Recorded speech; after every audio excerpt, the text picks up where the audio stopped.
Bom, continuando então, aqui o assunto é a interpretação sobre a catarse aristotélica no século XVI, começando pela interpretação moralística, tá? E aí, claro, é sempre importante pensar que aqui a gente está falando da Europa.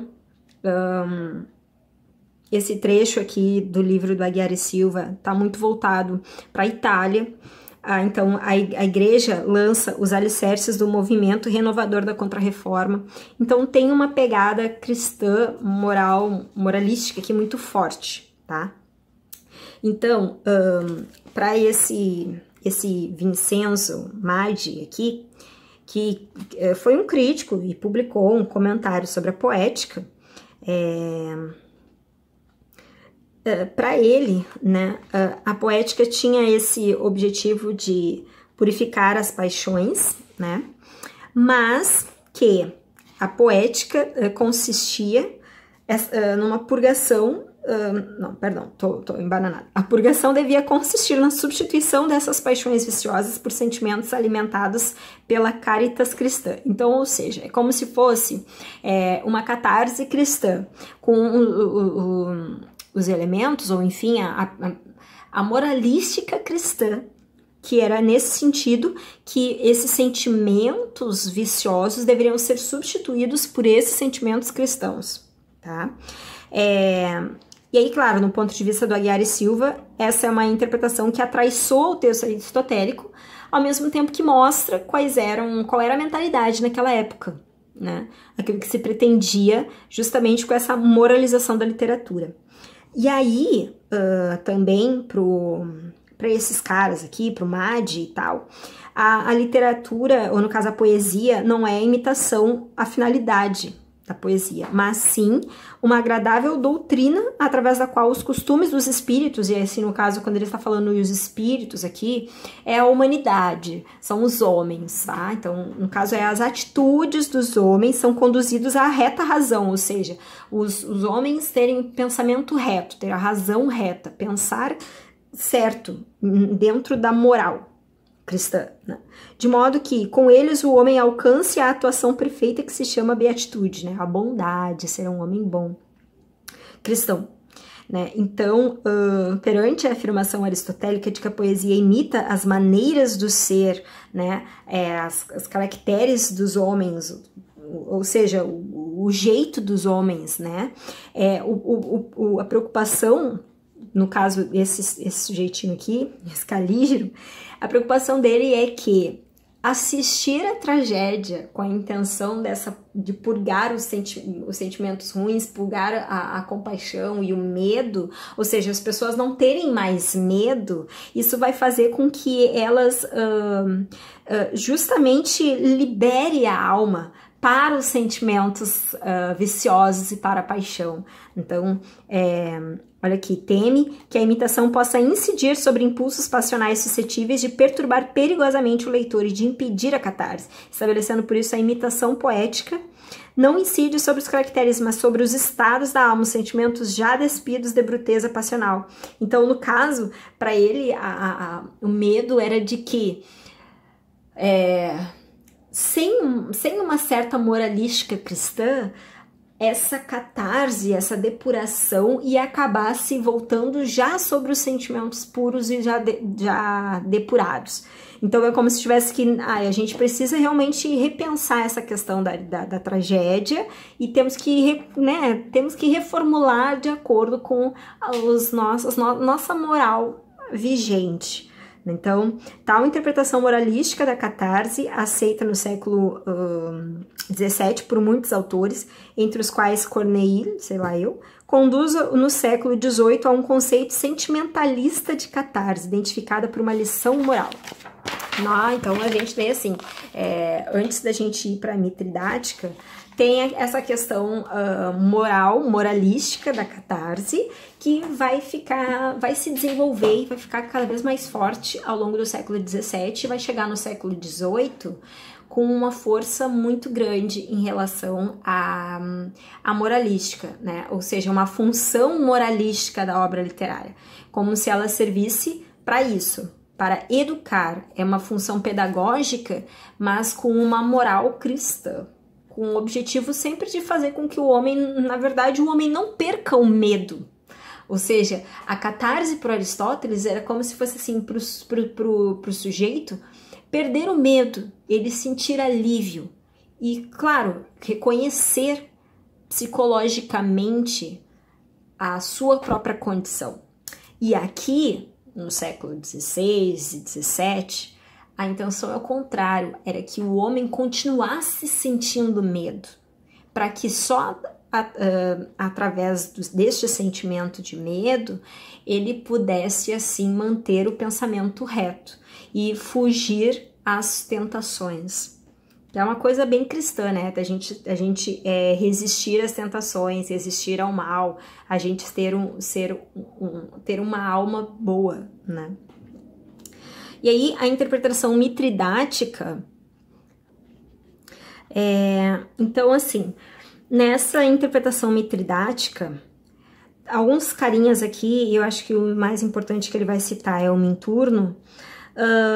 Esses críticos têm uma interpretação bem fiel ao pensamento aristotélico, tá? Que aí, no caso, como observa o Minturno, a poesia trágica apresenta a condição humana como que num espelho brilhante, e quem contempla em tal espelho a natureza das coisas. E no caso, assim, ó, o sujeito, ele vendo o que acontece com os outros, no caso, os personagens da tragédia, e é como se, né, tivesse vivendo, tivesse entrando na tragédia e vivenciando junto com os personagens as tragédias mesmo que acontecem na sua própria trajetória, né?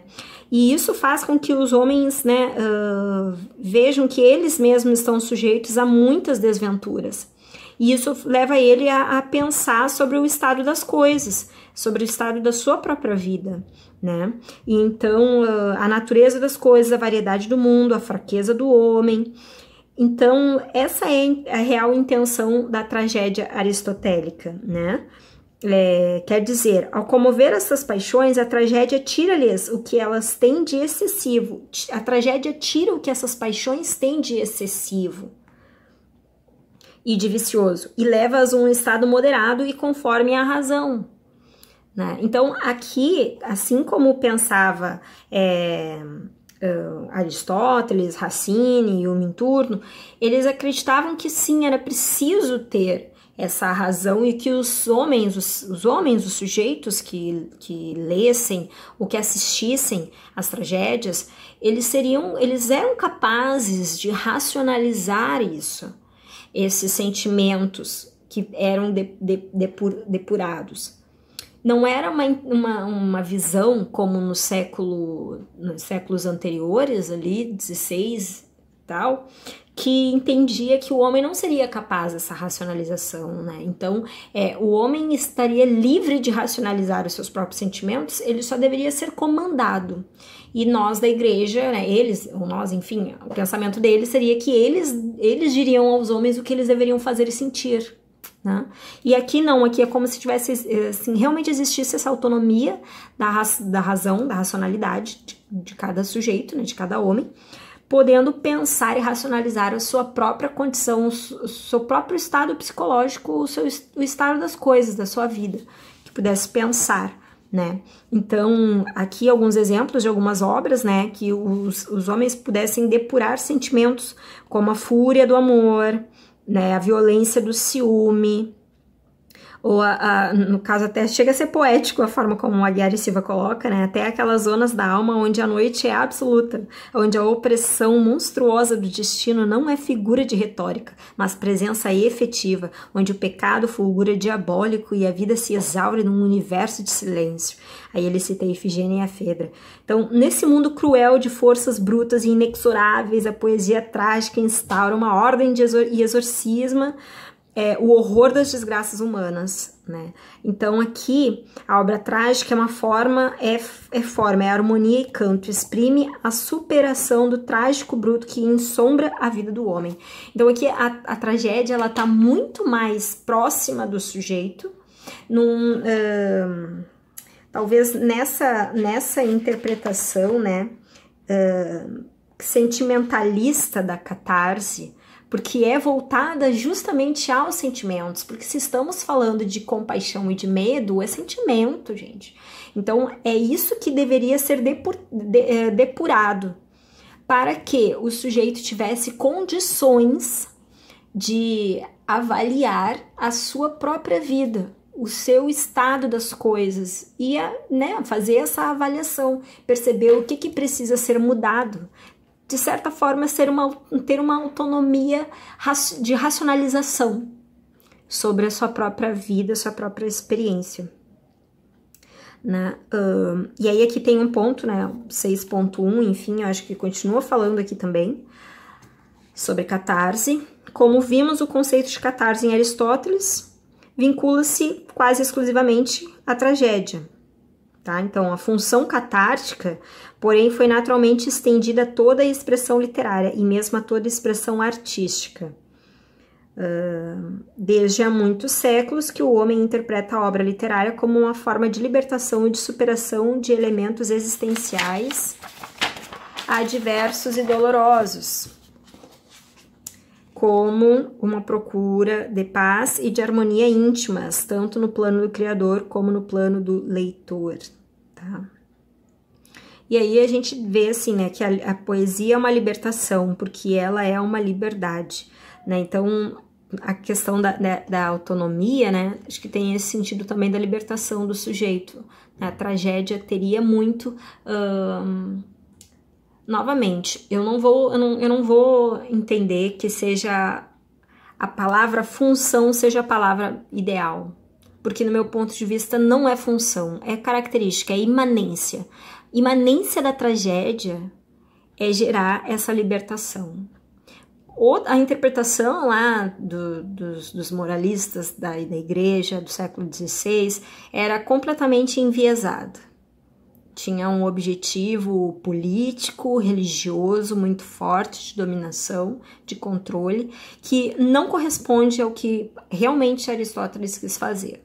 Então, no meu ponto de vista, e assim, eu gosto muito desse texto da Guiara Silva, porque ele também coloca o ponto de vista dele, né? E me parece muito claro que a forma de interpretar a poética é realmente nesse sentido de autonomia e de libertação da interpretação, né, e do entendimento, da libertação desses sentimentos negativos, né, viciosos, das paixões, né. Se em toda experiência literária se passa de um conhecimento racional a um conhecimento poético, e se em contato com toda obra literária autêntica a alma humana se comove e se apazigua profundamente, tende a admitir-se que toda experiência poética é catártica. Então aqui, como defendeu o padre Henry Bremond, que toda, né, enfim... então, se realmente, né, se a gente está lendo, a gente passa de um conhecimento racional a um conhecimento poético, né, em contato com toda obra literária autêntica, e no caso, se a alma humana se comove e se apazigua profundamente, né, isso seria uma experiência catártica que a poesia nos proporcionaria. Né? Então, de repente, essa seja uma característica da poesia, né? Catarse, né? Experiências catárticas, simples assim.